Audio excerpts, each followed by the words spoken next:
umunsi ntazibagirwa ni umunsi nigeze kwiba umuyobozi umwe, ndamufata mutwara miliyoni 3.5 ku butubuzi.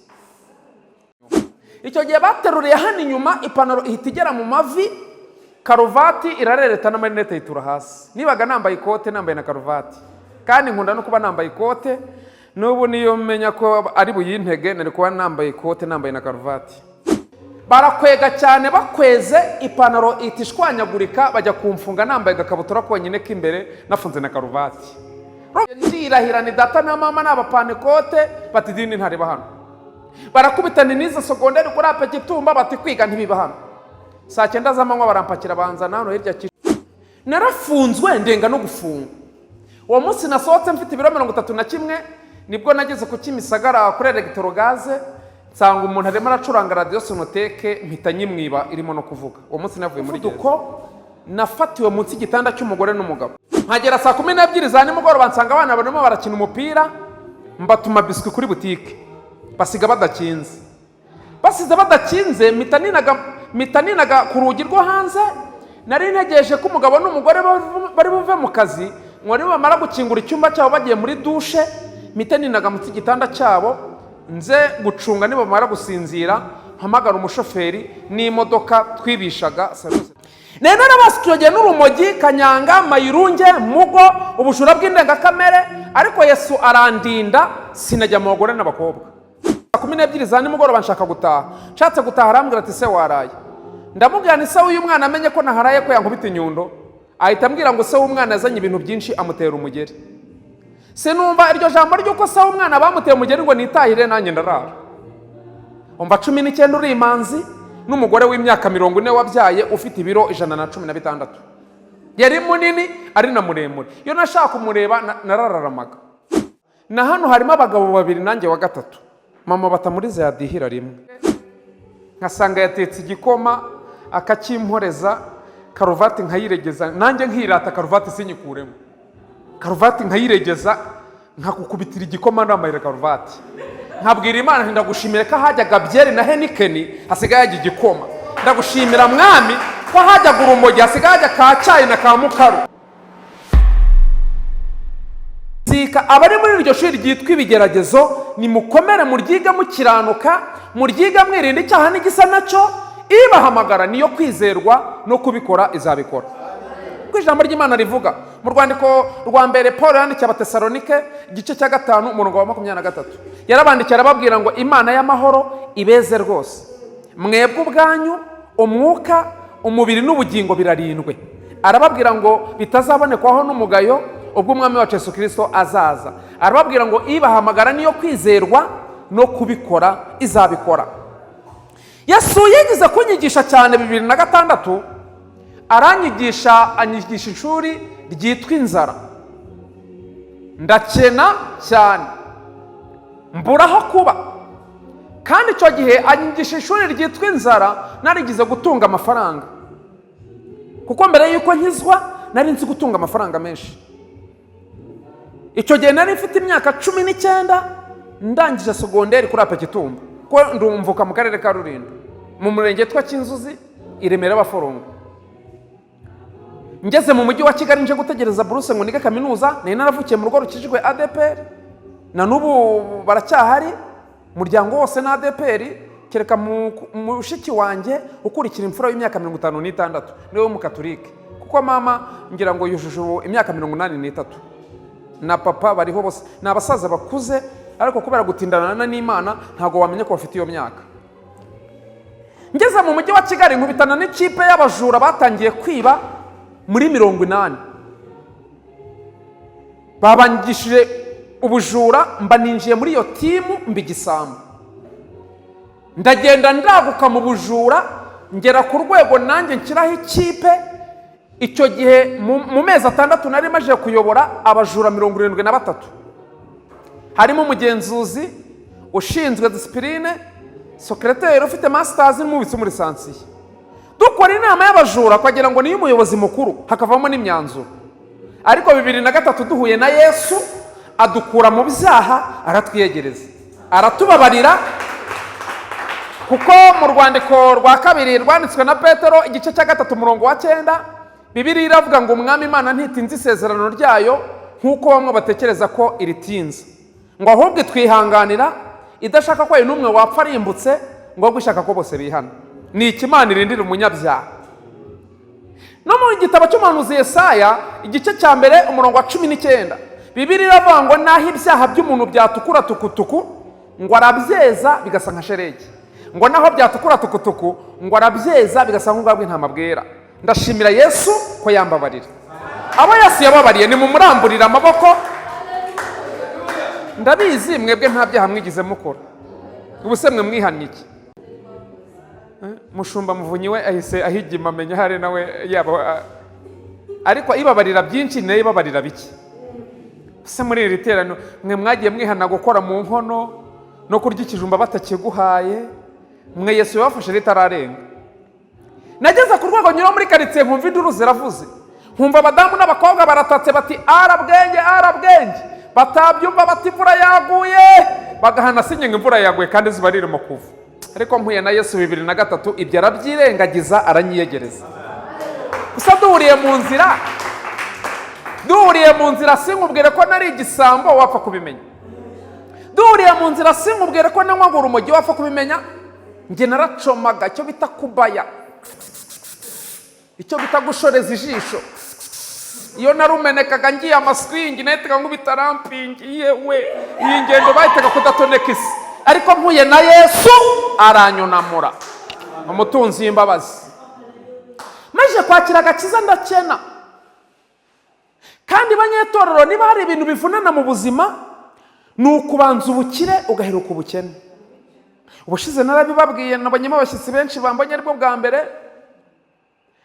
Hari ibintu 5 biranga umuntu uhoranye amafaranga nyuma akamushirana. Reka nongere mbibabwire. Icyambere kiranga umuntu uhoranye inote nyuma zikamushirana, icyambere kimuranga arangwa no kugendana impapuro nyinshi ukanyangwa ni ministry. Agendana amodokima ukanyanga afitana agiye kudepoza akazi. Icyakabiri kiranga umuntu uhoranye amafaranga nyuma akamushirana, arangwa no gutunga umusatsi uhagaze umeze nk'uwabyara Imana vinara atarapfa, umusatsi ungana nk'igihuru kandi ari umugabo. Ngenda nawe utinya buri minsi nenda wiyogoshesha. Iyo nawe wiyogoshesheje madamu arababara nkamusaba imbabazi. Mfite umudamu ukunda umusatsi kandi nge sinkukunda. Icyagatatu kiranga umuntu uhoranye amafaranga nyuma akamushirana, arangwa no kugenda akora mizire nk'umuntu urimo kudirija korari muri repetition. Hari n'igihe akora ikimenyetso kimeze nk'icy'umusaraba. Burya barimo gutera umubare byanze kuvamo.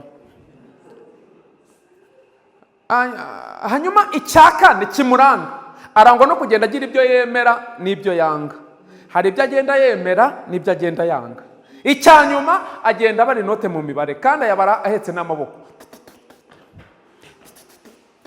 Ndagenda ndakena, nzamuka muvumo uri mu karere ka Nyarugenge bwitwaga Bagdad. Nari ngiye gushima Imana ko yankuye mu byaha, ariko ngo nyigeke nyicishije inzara. Ndagenda ngo ngereyo nshinge ivi, nshimena nagaye. Imana intumaho umuhanuzi ushira isoni w'umukecuru, ankubita iki nka 40. Ankubita ikizirandya, arambwira ngo Imana iramubwiye ngo si igihe cyo kurya no kunywa, ngo ahubwo ni igihe cyo kunkamuramo urumogi rwinshi nanyoye. Ankubitagura inki zirandya. Ubu tugira abahanuzi bashira isoni. Imana iyo yagakiza umuntu washiraga isoni, ikamuha impano yitwa ubuhanuzi, aguhanurira kudiha. Iyo kubonamo ibyaha noneho aragutikagura bye, wimurenganya na kera atarakizwa abarashiraga isoni. Niko Yesu ahamagara. Imana iyo yagakiza umuntu wakunda kubyina mu kabari, abyinira urwagwa n'ikigage na kanyanga, yageze mu nzu y'Imana arakijijwe, akunda guhimbaza Imana cyane. Bashyiramo umuziki akawunyuka, agatega amaboko, agacinya umugara, ashobora no kubyina amatangazo. Wimurenganya na kera atarakizwa abarubyinaga mu kabari. Niko Yesu ahamagara. Iyo Yesu ahaye agakiza umuntu wakunda kujya kuraguza aba mu bapfumu, iyo ageze mu nzu y'Imana yarakijijwe, akunda ubuhanuzi cyane. Umuhanuzi yikoza mu mwuka ati rizomene, ati vuga mwami, ati twiyejeje, ati twanahageze kare. Akabwira umudiyakoni ati kinga urugi ukinga n'amadirishya tugiye kuvugana n'Imana. Wimurenganya na kera atarakizwa abarakunda kujya kuraguza. Nuko Yesu akora, afata karagiteri za kera akazizana akazihindurira imbere mu gakiza. Ibyo umuntu yakundaga kera Yesu arabihindura akajya abimukundisha ari mu nzu y'Imana. Nuko akora.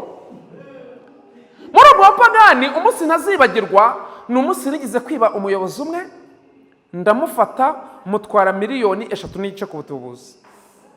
Kize nk'ibyumweru nka 3 fatirwa kwa mukanga he mu Gatsata aho nakiniraga biyare muri 1999 nshiduka CID ebyiri zateruriye hano inyuma. Muzafite abahungu bazi gufata, ari ukuntu bateruriraga hano inyuma ipantaro igenduka ikabutura, babyita gutera ijeke, cyo bita gutera umuneneko. Njya nkunda kubwira abanywa urumogi ko namanuka nkajya no mwirigara. ADPR kuna no kuntegurira igiterane cyo kurwanya ibiyobyabwenge bakagikorera hanze, nkakigishamo nkanahamagara n'abashaka kwakira agakiza n'abaguye. Njya nkunda kubwira abanywa urumogi ngo nimwanga gukizwa, Imana ifite umukozi wayo witwa polisi na RIB, bazajya baterurira hano inyuma. Icyo gihe bateruriye hano inyuma ipantaro ihita igera mu mavi, karuvati irarereta n'amarinete yitura hasi. Nibaga nambaye ikote nambaye na karuvati, kandi nkunda no kuba nambaye ikote. N'ubu niyo menya ko ari buyintege nari kuba nambaye ikote nambaye na karuvati. Iyo menya ko ari buyintege no kamera mba nambaye ikote na karuvati. Baramanuka nageze ku kintu cyubatswe n'abasirikare kiva mu Gatsata kigana muri ofisi, barakwega cyane, bakweze ipantaro itishwanyagurika, bajya kumfunga nambaye agakabutura konyine k'imbere nafunze na karuvati. Urumva icyo gisebo? Ngo ngere muri ofisi sanga rimwe nari nibye umuntu, wenda niba ngombwa uzagakata, nari nibye umuntu wambaye uniform muri polisi, abayitwa inspector muri polisi. Mu gisirikare abayitwa lieutenant, abayambaye inyenyeri ebyiri. Akimubita amaso atabwira komanda atunewe wanyibye. Komanda itamubwira ati n'igisambo ruharwa. Bazana igitabo banyandikagamo, nitwaga Rasta kandi nta musatsi ngira. Barabara batarasta kwibishikaramu, gutanga akazi ntako ngira, gusoresha abaturage ntakorana na leta, umukino witwa iz'ubwenge, gukodesha amazu atarayange. Nari mfite imfunguzo 700 nacurishije. Ndi igisambo kizwi, nakubise inkoni mu bujura uzikubise inka yapfa. Nambaye amapingu nkuko wambara isaha. Nafunzwe inshuro 73 biranga, ariko mpuye na Yesu aranyemeza, aramfata aranyiyegereza. Mama ngo umutware wawe ni ikirara, humura Imana yamuha agakiza. Mama ngo abana bawe batangiye kugendera mu businzi n'ubusambanyi, Imana yabaha agakiza.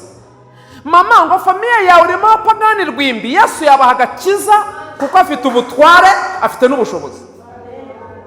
Aho niho bankubise inkoni zo mu birenge, ndirahira ni data na mama n'abapanekote bati dini ntariba hano. Barakubitana niza sogonderi kuri Apegitumba bati kwiga ntibiba hano. Saa 9 z'amanywa barampakira banzana hano hirya Kicukiro, bamfunga amezi 9 mfite ibiro 93, sohoka mfite 31 gereza.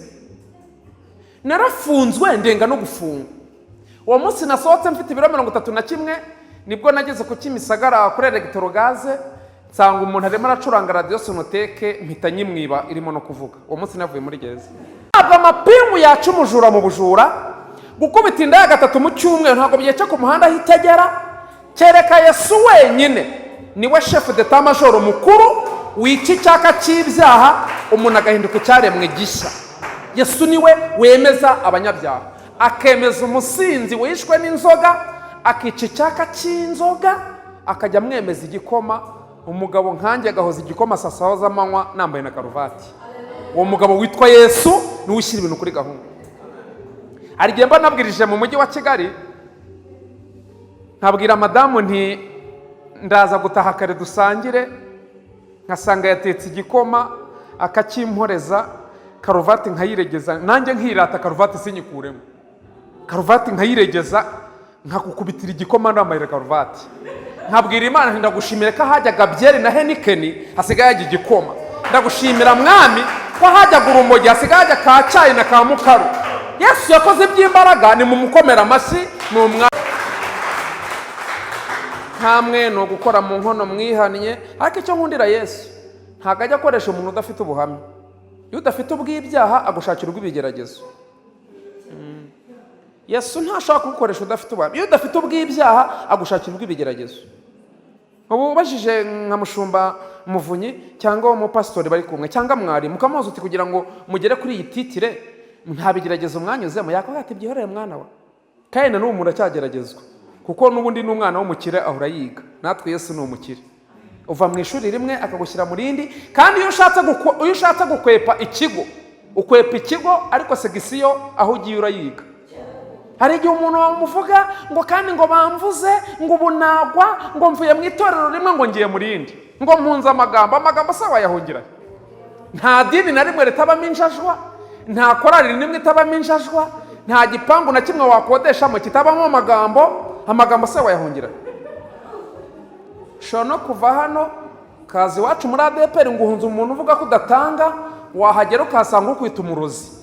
Icyo gihe uba ukwepye ikigo ariko ntukwepye isomo, ahubwo banza uryige neza, mu gihe gikwiriye Imana izagucira kanzu. Munyemerere ngiye gusimbuka kwiba Sainte Famille mu kiliziya, ngiye gusimbuka gukodesha amazu atari ayanjye, ngiye gusimbuka kuranguza mu mangazini atari ayanjye, ngiye gusimbuka gucuruza urumogi no kurunywa, ngiye kugera ahantu Yesu yandokoreye mu Gatsata muri Muvuduko, nafatiwe munsi y'igitanda cy'umugore n'umugabo. Nkagera saa 12 za nimugoroba nsanga abana barimo barakina umupira, mbatuma biswi kuri butike, basiga badakinze. Basize badakinze mitaninaga ku rugi rwo hanze, nari ntegereje ko umugabo n'umugore bari buve mu kazi, ngo bamara gukingura icyumba cyabo bagiye muri dushe, mitaninaga munsi y'igitanda cyabo nze gucunga nibamara gusinzira, mpamagara umushoferi n'imodoka twibishaga saro yose tuyitware. Icyo gihe nari nibishaga imodoka, ntahisha n'imodoka. Ngewe ubuzima bukakaye bw'ubukene nabwize maje kwakira agakiza. Naho nkiri umupagani nari nzi gushaka amafaranga, maje kwakira agakiza nibwo nize iryo shuri, ariko ngiga Yesu yicaye muri nge mfite n'amahoro menshi. Baraza bavuye mu kazi bakingura icyumba cyabo, bariyambura bajya muri dushe. Nimba ivuga kwiyambura, tuba mu mujyi wa Kigali wo mureta mubyumva, abagore n'abagabo mu mujyi wa Kigali iyo mukundana mukorana dushe. Yo ntacyo mupfa, mutware yatashye kare, madamu yatashye kare, mukorana dushe, mwavayo mukarya, mugashima Imana mukiryamira. Iyo mbivugiye mu cyaro ho bahita bavuga ati kati kacinara Yesu, tinkakarabana n'umutware wanjye, ti pepa abazimu bashye. Nabivugiye Nyamata ndimo kwigisha bubatsi ngo amatorero 17 muri Paruwasi ya Nyabagendwa. Mushumba Paruwasi ADPR ya Nyabagendwa, Mutabazi Richard, Mutabazi Etienne, uramuzi, yewe ni Mumbogo ndabibare, arabanteranyiriza mbigisha ibyingo. Ngeze kuri iyo ngingo barambwira ati mwizina rya Yesu ati ntabwo nakarabana n'uwiwanjye. Narababajije, wenda ntuzagashyiremo akangaka, narababajije ni ari ukubyarana no gukorana dushe gifite agaciro n'iki? Bati no kubyarana. None se nyine bajya muri dushe, bavuyeyo sinzi ikintu bapfuye, babararwanya umugore n'umugabo, baratikagurana bahana amakofe, ndabategereza bariyunga. Biyunze baranaganira, baganiriye ndaturika ndaseka. Ubwo iyo mvuze kuganira ni kwaje kwa plani, kuko umugabo n'umugore iyo biyunze umurimo w'Imana urakora. Ngo ntureke nseka atatu twakingiranye n'ikusi wakeke atumuhereza amada. Sinzi ahantu yakuye ifirimbi, avuze ifirimbi, avugije ifirimbi. Ubu maze imyaka 23 nemye, mfite amahoro menshi yo mu mutima. Yo nasuye data na mama, nkabahobera gusa, mama ahita yuzura umwuka wera. Nkamubwira nti nushaka kuhanura ni mu gihe Yesu yarambabariye. Muri ubwo burushyi ngiye gusoreza ku mugore wanyifunze afite imyaka 40, afite imyaka 19. Umunsi nzagaruka nzababwira uko Yesu yamfashe, kuko nkanjye ukunda gukorera kuri social media. Ubundi ikigisha ubundi kiba kiryoha kitarengeje iminota 25. Buri ushobora no kubwiriza neza kajana, ariko warambirana ibyo wabwirije byose ugahita ubitesha agaciro. Burya kuva imbere y'abanyetorero bagukumbuye nibyo byiza. Njye ngira ubamye nshobora no kukwigisha amasaha 5 utarandambira, ariko ni byiza ko dukoresha igihe neza. Nene n'abasityoge n'urumogi, kanyanga, mayirunge, mugo, ubushura bw'indengakamere, ariko Yesu arandinda sinajya mu bagore n'abakobwa. Ubundi hari ibyaha Yesu yandinze, icyaha cyo kumena amaraso n'ubusambanyi. Ibi biganza byanjye birera no kurwana wati n'abana banjye nyina n'ubacyaha, reka cyakora iyo mbwiriza kubera ko nanga ibyaha, hari igihe mbwiriza ubona ndakaye cyane kubera ifuhe ry'uko abantu bakora ibyaha, ariko ubundi nta mahane ngira. Nza gukubitanamo n'umugore witwaga Mama Batamuriza, ntago njya mvuga amazina ye kubw'umutekano we, mvuga izina ry'umwana. aza kunsaba nimero ya telefone arambwira ati ninjya mbona imari nzajya nguhamagara uzitware, ndayimuha. Hashize nk'ibyumweru nka 2 arampamagara muri weekend arambaza ngo uriye ndi mu rugo, ati se ufite umwanya ngo uzunsure? Ntirawufite. Ndagenda ngo ngereyo nsanga afite umukobwa witwa Batamuriza, nsanga urwo rugo nta mugabo urubamo. Turaganira bigeze saa 12 za nimugoroba nshaka gutaha. Nshatse gutaha arambwira ati se waraye? Ndamubwira ni se uyu mwana amenye ko naharaye ko yankubita inyundo. Ahita ambwira ngo se w'umwana yazanye ibintu byinshi amutera umugeri. Se numva iryo jambo ry'uko se w'umwana bamuteye umugeri ngo nitahire nanjye ndarara. Umva 19 uri imanzi n'umugore w'imyaka 40 wabyaye ufite ibiro 116. Yari munini ari na muremure. Iyo nashaka kumureba narararamaga. Kandi n'uw'Imana yampaye muri kino gihe tubyaranye 3 nawe ni munini. Ni munini kuko ari mu rugero rw'uriya mubyeyi. Usibye ko nyine wa mubyeyi ubona ko amurusha imyaka, ariko ari mu rugero rw'uriya mubyeyi. Aha, mba ndaraye ngo bucye mu gitondo nshaka gutaha. Nshatse gutaha arambwira ati wabaye umugabo wanjye. Ahubwo se nabaye umugabo we gihe ki? Nabaye umugabo gihe ki? Riba ruwariraye. Ababwiye Batamuriza umukobwa we ati ni papa wawe. Batamuriza barampamagaye ati papa ntikarame, ati pa ntikarame.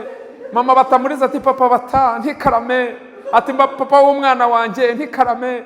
Riba riramfasha. Abakobwa nabo nta stress bagira. Ushaka gushaka umugore wabyaye umwana w'umukobwa niyo afite 15, mukimariya ukamugirira ukamufata neza ukamuzana mu rugo iwawe akajya igataha iwawe. Uzi ko wa mukobwa kwita papa. Abakobwa nta stress bagira. Ariko ushatse umugore wabyaye umwana w'umuhungu niyo yaba afite imyaka 7 kugira ngo azakwite papa utaramubyaye ni ibintu biremereye. Icyambabazaga mama Batamuriza yarankubitaga. Mama Batamuriza yarandihaga. Ubwo mugiye kunseka mutu umuntu wakubitwaga n'umugore yari umugabo nyabaki. Na hano reka wenda nkuremo abashumba bacu. Na hano harimo abagabo 2 nanjye wa 3. Mama Batamuriza yadihira rimwe. Mama Batamuriza yari afite sentire 3 zo kwa Karirosi. Akina shodokani yarakoze na gendarmerie kubwa Habyarimana. Yigeze kumereza ingume nitura hasi ngiye kwegukahita nkandagira mu gatuza nanataneka. Ndashimira Imana katanize. Nabasha bagabo ku Gasave ndababaza ndi kuko nyine ntago nigisha ibyingo abagore gusa n'abagabo. Ndababaza umugore wawe gukubise byagenda biti. Umugabo mwarande baranyitegereza arambwira ati madamu wanjye akankubita nte. Ati ndazacunga adahari nkazinga imyenda nkigendera. Kandi niba hari igisebo kibaho n'ugukubitwa n'umugore. Ati ntago mwigize mubyarana se, ntago twigize tubyarana, era afite ubwenge nk'ubwa bikigiye bafite. Madamu tubyaranye twakoranye ubukwe deja mu Panikoti. Iyo muhaye ubuhamya bw'umugore wankubitaga ntarakizwa. Arambwira ati ahubwo yagukubitaga gahoro. Ati yajya kudiha 3 mu cyumweru byibura. Ati kuki yakudihaga ntugende. Kandi nawe wabyibaza. Yarankubitaga ariko twaba twiyunze nkarya neza. Akandiha twaba twiyunze nkambara ikote ryiza. Reka mbabwire. Niba hari ikintu gikomeye kizasigaza abantu benshi nibatakibera amaso niyinda. Iyinda nituma abantu badakundana. Iyinda nituma abayobozi badakundana. Hari nkaho nashatse kuvuga ituma abayobozi badakundana. Ugasanga umwe ahembwa miliyoni 5 uri hasi arahembwa 30,000. Abo bantu ntibakundana usibye umwuka w'Imana. Iyinda nituma abahanuzi batumvikana. Dufite n'abahanuzi bahanurira abakire gusa akaba ataguhanurira uri umukene. Dore icyo abagenderere naho. Ariko umuntu uzabera aha akanyurwa n'iby'Imana imuhaye, akanyurwa n'imyambaro Imana imuhaye, agacunga izamu rye, azagera mu ijuru.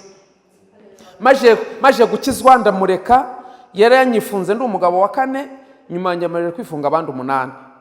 Aguhereza ingume ukajya ngo nibo yaguteye. Ndashimira Imana yamunkijije. Kandi nanjye kuva nakizwa bamaje kunyiba inshuro 16. Bibiliya iravuga ngo uko wagenje niko uzagenzwa. Umuntu yihana ibyaha akababarirwa ariko ingaruka zikamugeraho.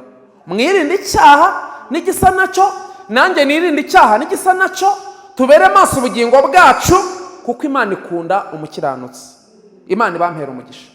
Hombeka amaso dusenge. Hombeka amaso dusenge. Umunsi nzagaruka nzababwira ko Yesu yamfashe.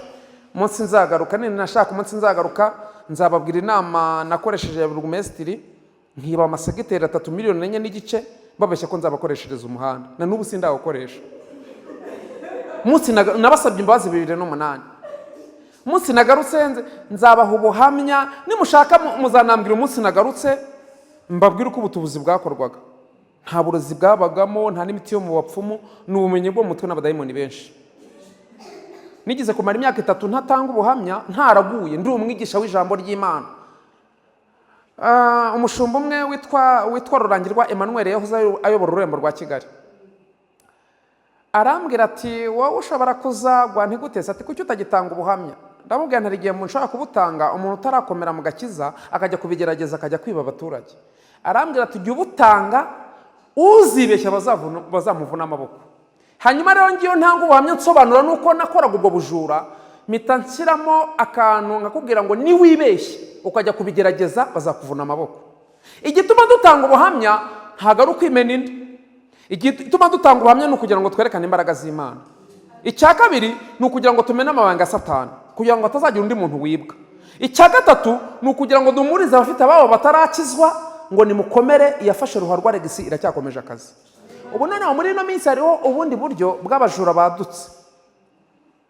Ujya kubona ukabona telefone iraguhamagaye ukumva umuntu arimo kuvuga neza nk'umupasitori, agahita akubwira ngo amafaranga yanjye yayobeye kuri konti yawe, agahita akubaza ngo ufite hangahe cyangwa uhita uyangarurira ntabwira MTN kayafunga. Uzi iyo umuvumbuye ko ari igisambo agutuka ibitutsi nk'icyatanu. Ahamagara nyokorume na so n'ababyara bawe n'abaramukazi bawe n'abanyogokuru bawe byose akabikurundaho. Njye ubu rero yampamagaye ndamubwira ntumva rero, iyo mikino nayikinnye muri 98 habamo n'amafaranga menshi, nta kintu yamariye. N'udakizwa ubujura Imana izakwica, nkahita mukupa, kuko utamukubye yagutuka ibitutsi nk'ibihumbi 2. Hanyuma rero mujye mukanguka, nakagira umuntu gutekenika ngo arayobye, nakagira umuntu kubwira ngo umuntu ngo uhundi tubona amafaranga, harimo ubwesikoro butandukanye, nakagira umuntu kubwira ngo cyangwa nujye ujya no mu kazi jya uburifinga n'umukozi wawe n'abana muri vacances, nakagira umuntu uzana ikintu ngo bamutumye ikindi, kuko abagira ngo akwibe. Mube maso, mubere maso mu gishimana yabahaye, kandi mwirinde icyaha n'igisa nacyo. Ibahamagara niyo kwizerwa no kubikora izabikora. Hombeka amaso dusenge, hombeka amaso dusenge, hombeka amaso dusenge. Ndashaka gusengera umuntu ufite icyaha kimwiziringiraho, akaba akeneye imbaraga zikinesha: umujinya, gutukana, ubujura ku cya 10 n'amaturo, gwigimigo ntuyihigure, ubwibone, kutiyiriza, kudasoma ijambo ry'Imana. Ukaba ufite icyaha kikwiziringiraho, ukaba ukeneye imbaraga zikinesha. Jejuru tubibwire Yesu. Umuntu ufite icyaha kimwiziringiraho icyo ari cyo cyose, ndabizi ntusambana ariko ugira umujinya, ntunywa inzoga ariko ugira urwangano, yewe unagerageza kubaha Imana ariko ushiduka ibyaha byakwizingitiyeho. Reka tubwire Imana itanga imbaraga zinesha ibyo byaha, yongere kuzuza umwuka wera, kandi ijambo ry'Uwiteka ribe muri wowe rigwiriye rifite imbaraga n'ubwenge. Reka ninginge umukozi w'Imana Muvunyi, kuko amavuta ararutana, aze yigere hino adufasha gusenga Imana. Imana yeze iri teraniro, namara gusenga ndasengera ibyifuzo nk'umunota umwe byacu. Imana ikomeye, Data wa twese mwizoro, turagushimiye.